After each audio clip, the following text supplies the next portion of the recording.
سلام. آماده یه قصه دیگه همراه نورا باشیم؟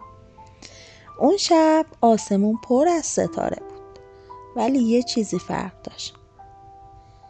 ابر کوچولویی به اسم پوفی وسط آسمون بالا پایین میپرید. نمیخواست بخوابه. ستاره ها خسته بودن، ماه خوابالود بود، ولی پوفی هی میچرخید و میگفت من خوابم نمیاد،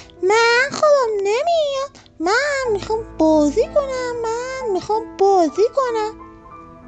نورا، ستاره کوچولوی خجالتی، از پشت ابرا بیرون اومد و با نور نرمش آروم به پوفی نزدیک شد و گفت پوفی جان، شب برای آروم شدنه، برای رویا دیدنه، برای قصه شنیدنه.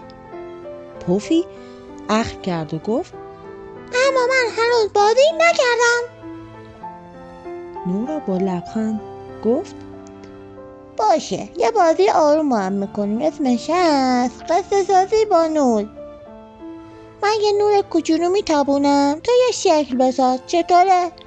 بعدش با هم قصهشو میگیم. پوفی هیجان زده شد. نورا یه نور طلایی پخش کرد و پوفی با ابرا شکل یه خرگوش ساخت.